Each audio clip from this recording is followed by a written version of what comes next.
ஒரு நாளும் நீங்கள் வீணாக்கினேங்கிறீங்க. ஸோ ஒவ்வொரு நாளுமே வசதியாக இருங்க. வசதியாக இருக்கிறதுன்னா இப்போவே வசதியாக இருங்க. இந்த வினாடிலேருந்து எப்படி இருங்க? நான் பணம் இல்லாம இருக்கிறேன், வசதியாக இல்லை. பணம் இல்லாமலாம் இல்லை, பரவாயில்ல. மனசளவில் எப்படி இருங்க? தெளிவா இருங்க. நான் பணத்த சம்பாதிக்க முடியும். எனக்கு என்ன தெரியுமோ அத நான் செஞ்சு என்ன பண்ணலாம்? பணம் சம்பாதிக்கலாம். அது தெரிஞ்சதையும் எப்படி இருக்கணும் நானு? சௌகரியமா செய்யணும். அந்த வேலைய எப்படி செய்யணும்? சகல சௌகரியமா செய்யணும் ஒரு வேலைய. முடி வெட்டுறது தான் வேலைன்னா கூட அத எப்படி செய்யணும்? சௌகரியமா செய்யணும். இல்ல ஐடில தான் வேலை செய்றீங்கன்னு செஞ்சாலும் சௌகரியமா செய்யணும். நீங்க மினிஸ்டர் ஆயிட்டாலுமே சௌகரியமா செய்யணும். துக்கப்பட்டுலாம் ஒரு வேலைய செய்யக்கூடாது. ஸோ செயல்கள சந்தோஷமா செய்யுங்க, கொண்டாட்டமா செய்யுங்க, மகிழ்ச்சியா செய்யுங்க. எப்படி வாழலாம்? ரொம்ப வசதியா வாழலாம். வசதிக்கு எல்லை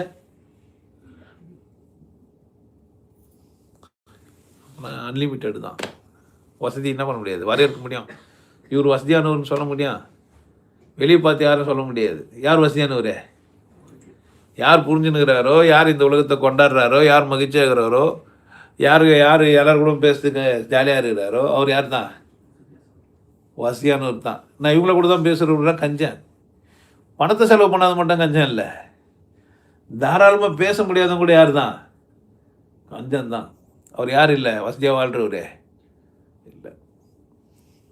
வசதியாக வாழ்வது எப்படின்னு சும்மா வீடியோ பார்க்க வேணாம். மற்ற வீடியோலாம் பாருங்கள். இருந்தாலும் எவ்வளோ வசதியாக பேசிக்கிறாருன்ட்டு.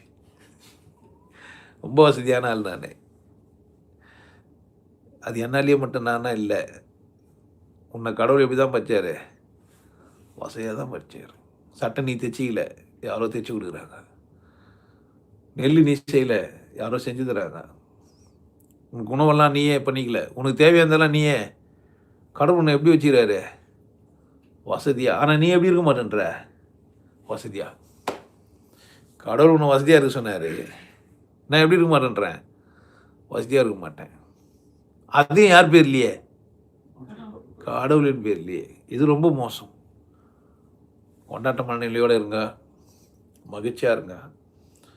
வசதியாக வாழ்கிறது எப்படின்னு நீங்களே உங்களுக்கு கேளுங்க. எப்போதும் எப்படி இருங்க? வசதியாக இருங்க.